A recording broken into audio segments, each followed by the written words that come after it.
Olá, gente querida, tudo bem com vocês? O vídeo de hoje é um vídeo muito importante para quem quer conhecer as raízes profundas do movimento sionista e especialmente a volta do povo judeu para a Terra Prometida. E nós vamos então fazer uma linha do tempo desde 1897 com Theodor Herzl, o homem que começou esse movimento sionista, e até os dias de hoje.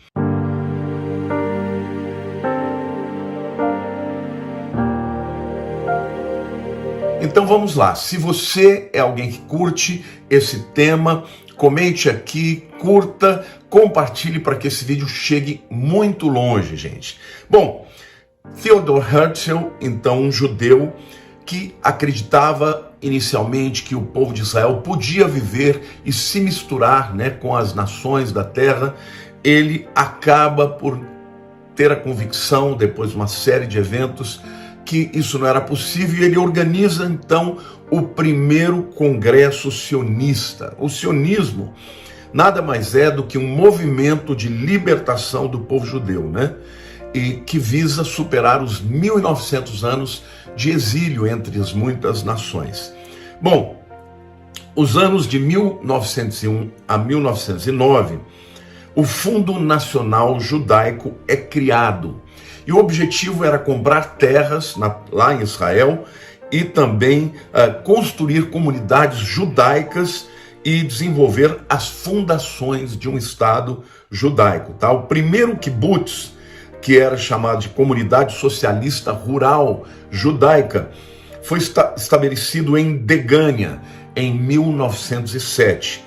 A cidade de Tel Aviv é fundada em 1909.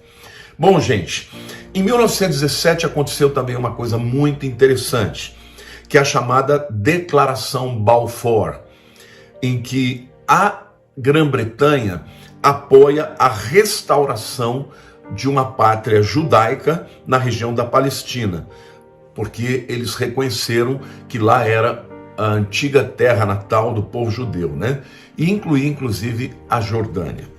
No ano de 1920, gente, a Liga das Nações estabelece o Mandato da Palestina, reconhecendo a região como pátria judaica, sob o direito internacional. A Liga das Nações é o grupo que depois vem a formar a ONU, Em 1920 a 1936, o líder palestino Haji Amin al-Husseini assume o poder e começa a instigar o conflito entre Israel e Palestina. Portanto, foi aí entre os anos de 1920 e 1936 que começou o conflito, e por meio de revoltas violentas, muitos judeus foram mortos. Então vejam que a revolta começa por parte dos palestinos, não é isso?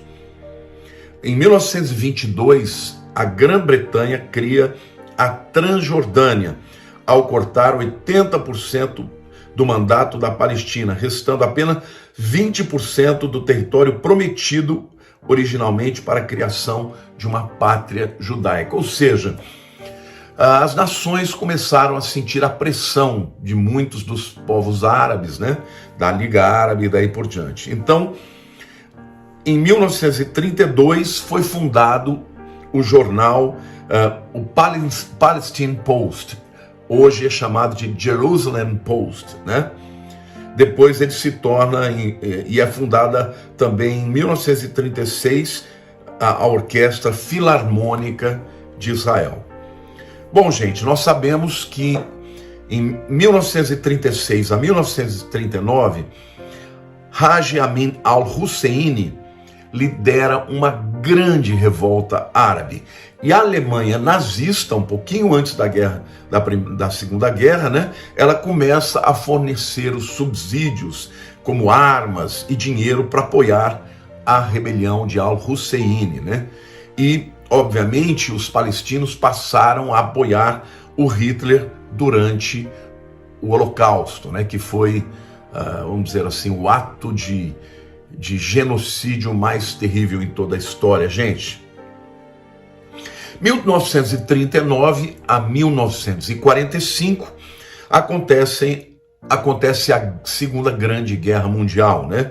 Em que os nazistas e os seus aliados matam 6 milhões de judeus durante o Holocausto. 2/3 de todos os judeus da Europa e quase 40% dos judeus do mundo, gente, né, foram mortos. Os britânicos, então, restringem a imigração para o mandato da Palestina de forma rigorosa, tá, gente? Impedindo que inúmeros judeus pudessem encontrar refúgio. Então vocês vejam, embora Israel tenha sido perseguido, os judeus tenham sido mortos, né? As nações começaram a se voltar contra eles, de maneira que Israel não encontrou muita guarida, viu, gente? A pressão foi grande no mundo, mas, obviamente, a Grã-Bretanha, que tinha ali o mandato, né, de 1917 até 1948, eles apoiavam de certa maneira, mas restringiram, né, a chegada, a evasão, a fuga dos judeus do mundo inteiro para a Palestina. Foram proibidos durante a Segunda Guerra Mundial. Bom, nós sabemos que em 1947, depois do término da guerra, o mundo estava absolutamente estupefato com o que tinha acontecido com o povo judeu, quase que o extermínio, né, de todo um povo, mas mesmo assim a população do mandato da Palestina chega a 650 mil, à medida que os sobreviventes, né, da opressão nazista, eles buscam o refúgio na sua terra natal, vindo do mundo inteiro, gente. E aí foi então votado o chamado Plano de Partilha na ONU, né, que previa a divisão do território e a criação de um Estado, tanto judeu quanto um Estado palestino, né? Um Estado árabe e outro judeu. A liderança judaica concordou. É interessante a gente comentar um pouquinho sobre isso, é que o território que foi dado para Israel nesta partilha, nesse plano de partilha, foi praticamente a maior parte dele no deserto, e o deserto do Negev. Israel aceitou, porém os árabes não aceitaram. E ainda que a ONU tenha aprovado esse plano de partilha em 1947, no fim de 1947, inclusive com o voto de Minerva do nosso brasileiro, né, Oswaldo Aranha, com grande orgulho aqui, a ONU aprovou, mas não forçou o estabelecimento de Israel. De maneira que, quando o povo judeu percebeu que isso não ia acontecer, lá em 14 de maio de 1948, no meio a um grande conflito, né, Davi Ben-Gurion, com um grupo de pessoas ali em Tel Aviv, declara a criação do Estado judeu e a independência, né, do Estado judaico, depois de 1900 anos.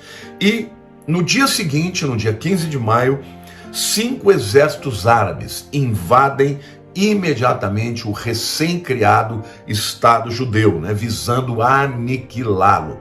Porém, eles não puderam fazer isso. Deus botou a sua mão, cumprindo a sua palavra de que ele traria o seu povo. Ezequiel fala sobre isso, né? Vindo de todas as nações da terra, e o Estado judeu ali permaneceu, e os judeus venceram a guerra da independência contra tudo e contra todos. Bom, entre 1948 e 1951, a população judaica duplica, na medida que os 800 mil refugiados fogem do racismo e da violência na Europa e no Oriente Médio e retornam para Israel. Gente, mesmo depois da guerra, as nações da terra fechavam a porta para os judeus, né? Navios com muitos judeus refugiados aportavam nas nações e os portos eram fechados, de maneira que não havia outra alternativa a não ser voltar para a terra natal, né? Em 1949, a ONU vota para que Israel seja o seu 59º membro, né? E o primeiro Knesset. O Knesset é o parlamento, né, o parlamento israelense, que tem 120 membros, incluindo 3 árabes israelenses. Bom, ali em 1949, portanto, o primeiro Knesset, o primeiro parlamento judeu é formado, tá? Em 1950, o Knesset, ou seja, o parlamento, ele promulga a lei do retorno, cumprindo a missão de Israel de reunir os exilados e de servir como refúgio para os judeus que enfrentam a opressão. Em 1951, as operações Esdras e Neemias acontece de maneira que Israel resgata 121 mil judeus que eram perseguidos no Iraque. De 52 a 64, com o aumento da perseguição aos judeus nos estados árabes recém-independentes, 240 mil refugiados judeus são forçados a retornar para sua pátria ancestral em Israel. Até os anos de 1970, um total de 850 mil judeus abandonam os países árabes. É importante que nós entendamos que logo após a Segunda Guerra Mundial, alguns estados árabes foram criados, como Iraque, Líbano, Síria, entendeu? O Império Otomano antigo, que tinha sido destruído, né? Que tinha sido, vamos dizer, desfacelado no final da Primeira Guerra, foram criadas nações a partir daí, tá bom? As nações, na verdade, árabes, como Iraque, Líbano, Síria, como novos estados árabes independentes, foram criados depois da Primeira Guerra, e depois da Segunda Guerra, esses estados independentes começaram a perseguir Israel como uma retaliação por conta do Estado de Israel ter sido criado, a independência, a Guerra da Independência, e aí eles começaram a perseguir os judeus que viviam nas suas terras. E aí então, 240 mil refugiados judeus são forçados a retornar para a terra natal, né, para a pátria ancestral em Israel, tá bom? Bom, no ano de 67, acontece uma guerra muito importante, fundamental para a história de Israel e para o cumprimento das profecias, né, que é a chamada Guerra dos 6 Dias. Israel, então, se defende com sucesso contra vários países árabes, entendeu? Na Guerra dos 6 Dias, e o que acontece de muito importante é que Israel, ele toma território do sul, ali do deserto do Negev, que estava nas mãos do Egito, ele toma as colinas de Golã, que estavam nas mãos da Síria, e, sobretudo, ele toma Jerusalém, que estava nas mãos da Jordânia. Então, ali, Israel também assume o controle também da chamada Cisjordânia, né? Que também conhecida como o território de Judeia e Samaria, né? Da península do Sinai e da faixa de Gaza. E aí a ONU aprova, gente, a resolução 242, determinando que Israel saia dos chamados West Bank, ou territórios ocupados ou capturados, né?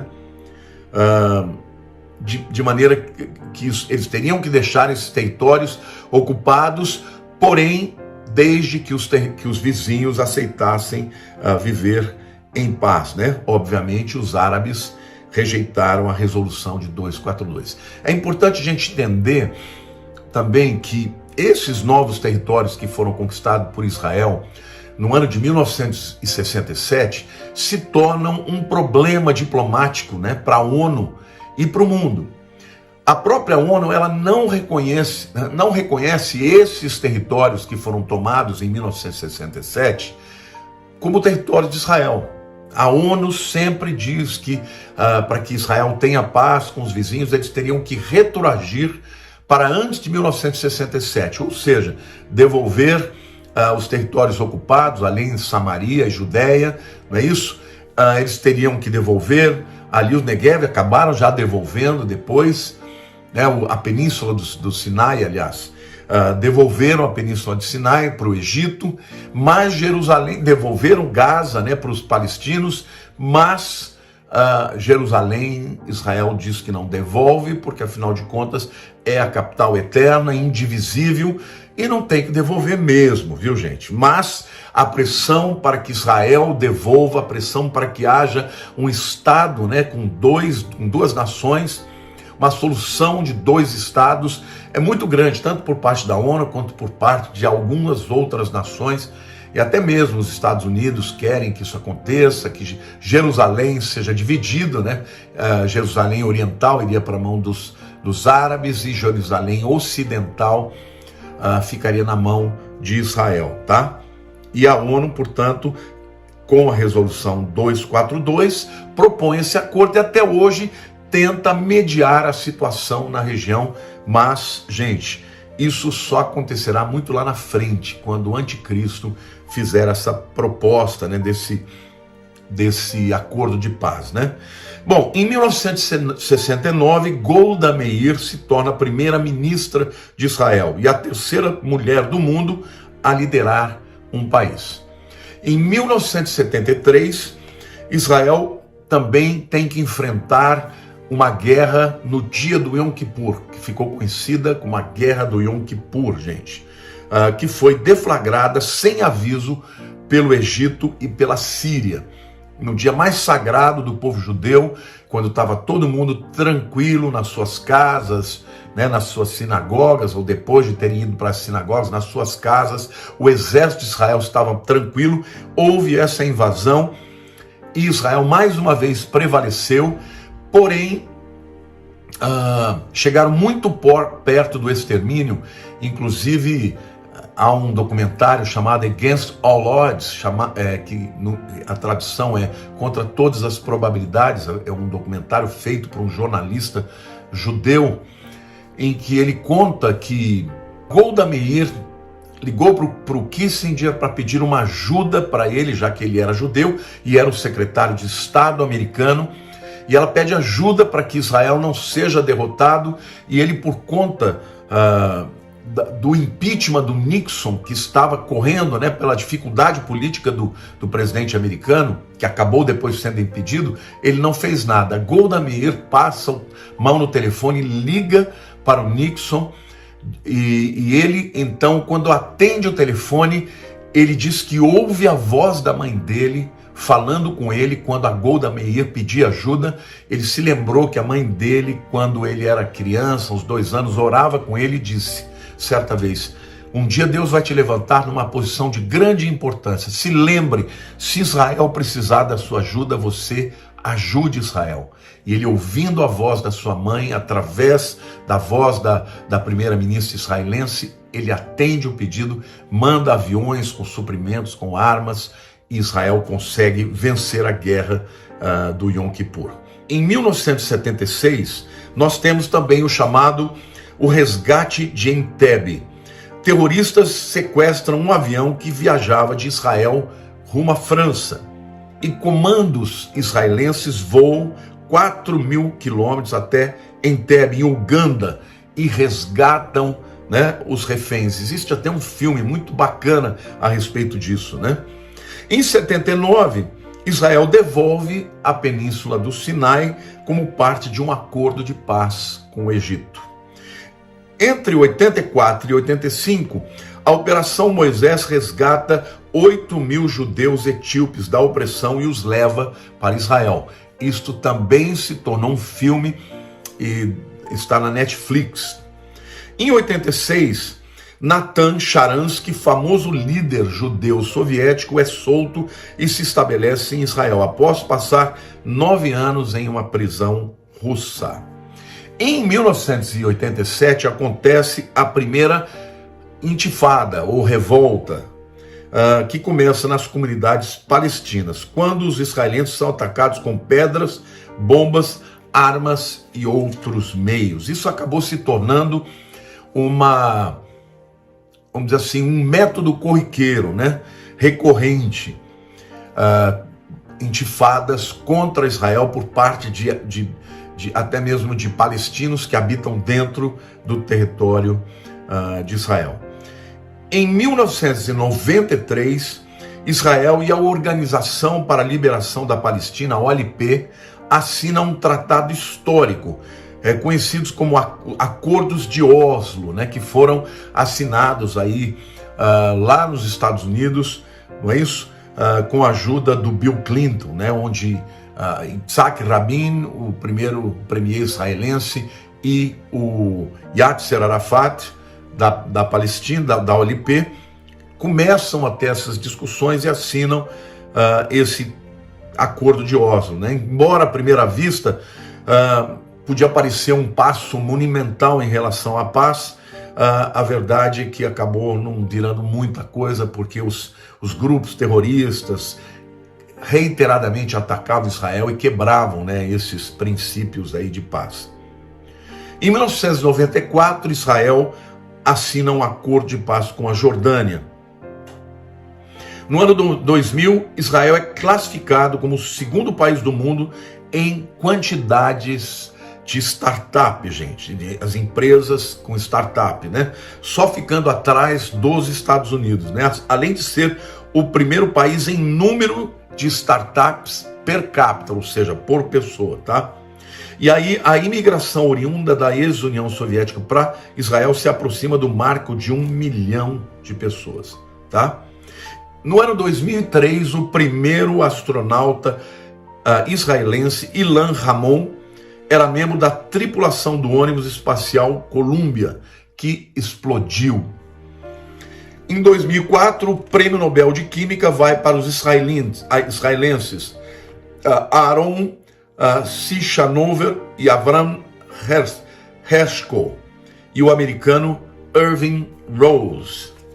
Isso aqui só para mostrar para vocês como Israel tem investido em educação, em pesquisa, e é de fato uma nação, um expoente, uma potência nesta área de produção de de tantas startups quanto descobertas científicas. Em 2005, o Prêmio Nobel de Ciências Econômicas vai para o israelense Robert J. Aumann e o americano Thomas Schelling.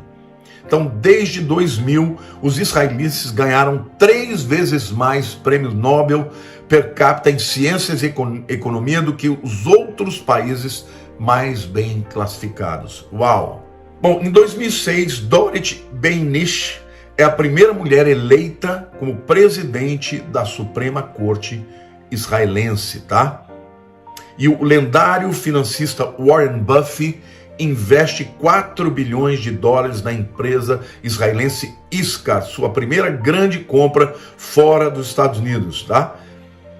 Para sua própria empresa, a Berkshire Hathaway. E o Hamas, a organização terrorista, vence as eleições legislativas na Palestina e em 2007 assume o controle da faixa de Gaza em meio a um golpe violento. Ou seja, hoje você vê claramente que o Hamas é quem comanda de fato ali a região da faixa de Gaza, tá bom, gente? Em 2013, o Google compra o aplicativo de navegação israelense Waze por 1,3 bilhão de dólares. O Waze é um aplicativo israelense e hoje é usado no mundo inteiro, né, gente? Bom, em 2007, a atriz israelense Gal Gadot, que é a Wonder Woman, né, a Mulher Maravilha, se torna uma grande celebridade, tá? Hoje, Israel atual representa a resiliência e a justiça e a esperança. Os judeus têm mais de 3.000 anos de história, gente. Mais de 3.000 anos de história na Terra Prometida, incluindo Jerusalém, tá? Então, e mais de 70 anos de soberania, né, do seu país. E continuam a prosperar para transformar um mundo melhor, mesmo diante de tantas adversidades. O que eu acho incrível e extraordinário é que a volta do povo de Israel, vindo de todas as nações da terra, o renascimento de uma língua que já não se falava há 1900 anos, é algo extraordinário que é sem dúvida alguma orquestrado por Deus, mas também fruto da resiliência de um povo valoroso, de um povo que luta para viver em paz e poder se estabelecer na sua terra natal, já que as nações do mundo sempre perseguiram Israel. Então está aqui o meu depoimento. Eu não sou judeu, eu sou um cristão, mas reconheço o direito do povo de Israel de estar ali vivendo em paz, como sempre tenta viver, e obviamente tem que se defender dos ataques inimigos, mas nós temos que orar por Israel e precisamos reconhecer que o mundo é muito melhor como fruto da sua inteligência, da sua resiliência, da sua capacidade científica na medicina, na tecnologia, e nós agradecemos a Deus porque a cultura judaico-cristã influenciou o mundo ocidental, e muito disso é graças também à contribuição do povo judeu, e especialmente a palavra de Deus, a Torá, a Tanar, que é o fundamento também do cristianismo e da visão cristã. Queridos, se vocês gostaram desse vídeo, eu queria que você comentasse, que você compartilhasse, para que muita gente pudesse conhecer Israel, saber dos fatos e orar por Israel e orar pela paz na região, para que os dois povos pudessem viver em paz. Afinal de contas, quando a gente viaja para Israel, para Jerusalém, a gente percebe que o povo que está lá quer viver em paz. Eles não querem viver em guerra, mas existem muitos interesses por trás, né, que fazem com que os palestinos, muitas vezes aliados a outros países, queiram obliterar Israel, tirar Israel de lá. Mas nós sabemos que quem sustenta o povo de Israel naquela terra é o nosso Deus. Tá bom? Então que Deus abençoe todos, um beijo no coração. Por favor, compartilhem esse vídeo.